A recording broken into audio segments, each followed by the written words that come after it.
Assalamualaikum warahmatullahi wabarakatuh. Baiklah, kami telah diberi tugasan bagi subjek kesusasteraan dan kebudayaan Melayu iaitu menganalisis cerpen Ibu dan Sungai Ceper dan cerpen Kemeluk. Ahli kumpulan kami terdiri daripada Arisa Nasuha BM2, saya Nur Atira BM4 dan Ain Natasha BM3. Baiklah, kita pergi kepada cerpen yang pertama iaitu cerpen Ibu dan Sungai Ceper karya Shahnun Ahmad. Baiklah, saya akan mulakan dengan menceritakan secara ringkas mengenai cerpen Ibu dan Sungai Ceper ini mengikut urutan binaan plot. Pada plot permulaan ini mengisahkan tentang ibu tua yang disamakan dengan kisah sebatang sungai iaitu Sungai Ceper. Penulis menerangkan perasaan sayang dan cinta akan Sungai Ceper dan ibu yang banyak berjasa kepadanya. Sungai Ceper ialah sungai yang jernih dan mempunyai sumber ikan dan udang. Pada waktu malam, Sungai Ceper masih cergas tetapi ibu tidak. Pada sebelah malam, ibu berehat dan esoknya kembali cergas. Seterusnya, plot perkembangan. Pada suatu hari, Sungai Ceper melimpah kerana hujan turun di hulu. Airnya likat dan melimpah menyebabkan sawah padi musnah. Pada tahun itu, semua penduduk kampung makan ubi kerana padi musnah. Ibu juga memarahi sikap suaminya yang sambil lewa terhadap tanggungjawab keluarga dan asyik dengan ketitir.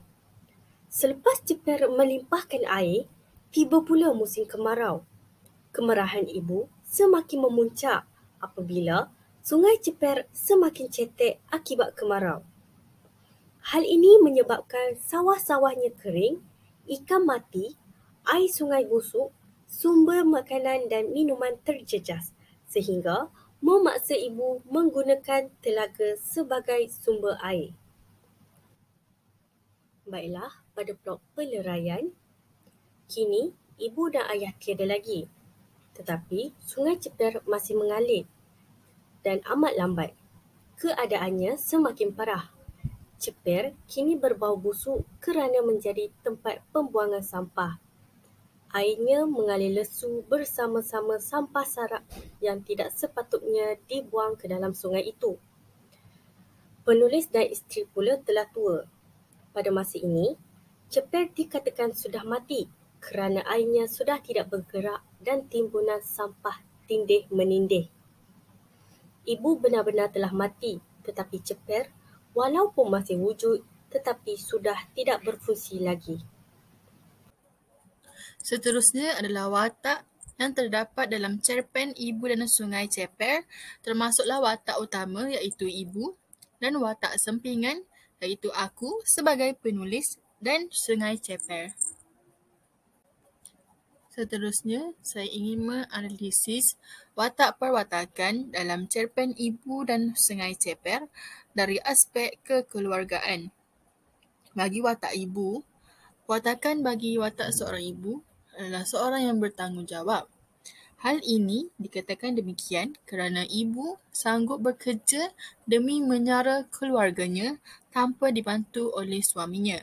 Yang kedua, seorang yang bermasyarakatan kerana walaupun ibu sibuk bekerja, dia tidak lupa untuk menghadiri kenduri kendara di kampungnya dan menziarahi orang yang meninggal dunia. Yang ketiga pula adalah ibu seorang yang rajin. Hal ini dikatakan demikian kerana ibu rajin membuat pelbagai kerja menggunakan tulang empat keratnya tanpa bantuan suaminya yang menjadi kaki burung. Yang keempat, ibu seorang yang kuat semangat kerana walaupun Sungai Ceper telah memusnahkan padinya akibat banjir, namun ibu tidak berputus asa untuk mengusahakan sawahnya semula. Dan perwatakan ibu yang terakhir adalah seorang yang penyayang kerana ibu sanggup bekerja demi sesuap nasi untuk anak-anaknya. Seterusnya adalah watak bagi aku, iaitu sebagai penulis. Perwatakan bagi aku adalah seorang yang penyayang. Hal ini dikatakan demikian kerana aku merupakan seorang anak yang penyayang kerana masih mengingati pengorbanan ibunya walaupun telah 40 tahun berlalu. Dan yang kedua adalah seorang yang bertanggungjawab. Aku bertanggungjawab menjaga ibunya yang lumpuh dan ayahnya yang telah tua. Dari aspek kekeluargaan yang telah kami analisis bagi cerpen Ibu dan Sungai Ceper ini sangat banyak aspek kekeluargaan kerana ibu merupakan watak utama dalam cerpen ini. Umpamanya dalam keluarga kita mestilah ada ibu, ada bapa dan adik-beradik. Oleh itu, ia mesti merangkumi aspek kekeluargaan apabila mempunyai ahli keluarga. Baiklah, saya akan menerangkan dari segi nilai dan pengajaran iaitu dari kisah cerpen Ibu dan Sungai Ceper. Kita dapat lihat atau menilai nilai-nilai yang ada dalam kisah cerpen ini, iaitu nilai bertanggungjawab, nilai kegigihan, nilai kesabaran dan nilai kasih sayang. Dari nilai yang pertama, iaitu nilai bertanggungjawab, contohnya sikap bertanggungjawab seorang ibu dan isteri yang ditunjukkan oleh ibu yang mengusahakan sawah padi ni untuk menampung kehidupan keluarganya. Jadinya ibu ni tidak melupakan tanggungjawabnya. Seterusnya, yang kedua pula ialah nilai kegigihan. Contohnya, ibu tetap gigih bekerja menyara keluarga walaupun ibu ni terpaksa menggunakan tulang 4 kerat. Makna kata menggunakan seluruh anggota badan dan tenaga ibu untuk bekerja. Nilai yang ketiga pula ialah nilai kesabaran. Apa yang dimaksudkan dalam cerpen ini ialah ibu terpaksa bersabar melayani kerana suaminya yang kurang memberikan perhatian terhadap kebajikan keluarga. Di sini kita dapat lihat ibu ni seorang yang penyabar dalam melayani ahli keluarga, iaitu suaminya lah, walaupun suaminya banyak kerana. Nilai yang keempat ataupun terakhir ialah nilai kasih sayang, iaitu aku atau penulis sangat menyayangi ibu bapanya yang telah uzur dengan mengambil alih semua tugas. Maknanya aku ni memikul tanggungjawab untuk mengusahakan sawah. Seterusnya, dari segi pengajaran bagi keseluruhan cerpen ini, kita dapat menjadikan cerpen Ibu dan Sungai Ceper ini sebagai pengajaran atau teladan. Apa yang ingin saya maksudkan di sini ialah kita hendaklah bertanggungjawab menyara keluarga agar mereka tidak hidup dalam kesusahan. Apa yang ingin saya katakan, ayah dalam cerita ni tidak melaksanakan tanggungjawabnya atau mengabaikan tanggungjawabnya sebagai ketua keluarga dengan membiarkan isterinya mengerjakan sawah seorang diri. Oleh itu, seorang ayah ni perlu menjalankan tanggungjawabnya mencari rezeki untuk isteri dan anak-anak supaya beban yang ditanggung oleh isteri dapat diringankan, bukan biarkan isteri sahaja yang lakukan semua kerja. Pengajaran yang kedua pula ialah kita hendaklah menjaga kerukunan rumah tangga agar tidak berlaku perselisihan faham antara suami dengan isteri. Umpamanya, untuk elakkan perselisihan faham perlu ada sikap bertanggungjawab dan perlu sikap toleransi di antara suami dan isteri. Umpamanya kalau dalam cerpen ni antara ayah dengan ibu. Yang ketiga pula ialah kita mestilah menyayangi ibu bapa yang telah tua agar kebajikan mereka terpelihara. Contohnya, berdasarkan cerpen ni, aku ataupun penulis ni tidak mengambil sambil lewa tugasnya sebagai anak dengan menjaga ibu dan bapanya yang telah uzur dengan penuh tanggungjawab, dan aku ni mengambil alih tugas mengusahakan sawah. Baiklah, itu sahaja nilai dan pengajaran dari aspek kekeluargaan. Tajuk cerpen yang kedua pula adalah cerpen Kemelut karya Shahnun Ahmad. Saya akan menceritakan serba sedikit sinopsis bagi cerpen Kemelut. Cerpen Kemelut mengisahkan tentang kehidupan sebuah institusi keluarga yang diketuai oleh kudus sebagai suami kepada Hasnah dan ayah kepada 5 orang anak yang terdiri daripada Badrul, Hayati, Sanusi, Asrul dan Kamal. Cerpen ini mengisahkan tentang seseorang yang sentiasa menginsafi kesalahannya pada masa silam, iaitu Kudus, yang mengingati kesalahannya seperti kesalahan yang dilakukan oleh anaknya, iaitu Badrul, dan ingin mencegah kesalahan tersebut dari awal.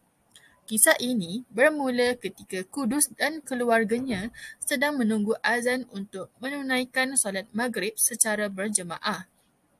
Tetapi, salah seorang anaknya iaitu Badrul tidak ada bersama mereka kerana masih belum pulang ke rumah. Hal ini telah mewujudkan kebimbangan Kudus terhadap tingkah laku Badrul yang mula berubah akibat terpengaruh dengan keadaan di tempat belajarnya iaitu di Kuala Lumpur. Lebih merunsingkan Kudus apabila Badrul berani membawa pulang teman wanitanya ke rumah dan dibawa masuk ke dalam bilik secara berdua-duaan. Perubahan tingkah laku Badrul ini telah menyebabkan Kudus berasa sangat bersalah terhadap isterinya Hasnah dan mula teringat akan kisah silamnya. Kudus berperang dengan dirinya sendiri apabila teringat akan kisah silamnya yang sangat memalukan sehingga kesabarannya hilang lalu bertindak memukul Badrul dan teman wanitanya yang sedang berasmara di dalam bilik. Tindakan Kudus benar-benar membuatkan Badrul cemas lalu meninggalkan rumah bersama teman wanitanya. Kudus kembali menenangkan semula dirinya dan berserah kepada Yang Mutlak untuk menunjukkan jalan kebenaran kepada anaknya iaitu Badrul. Bagi watak-watak dalam cerpen Kemelut, watak utama dalam cerpen ini adalah Kudus yang memegang watak sebagai ayah kepada 5 orang anak. Kudus ni merupakan seorang ayah yang bertanggungjawab, rajin dan penyayang. Seterusnya, watak sampingan dalam cerpen ini ialah Badrul, iaitu seorang anak kepada Kudus. Yang mana Badrul ni yang sedang belajar dan di fasa berjiwa muda yang membuatkan Kudus atau ayahnya risau terhadap Badrul. Selain itu, watak 4 orang lagi anak Kudus ialah Hayati, Sanusi, Asrul dan Kamal. Baiklah, saya akan teruskan dengan aspek kekeluargaan.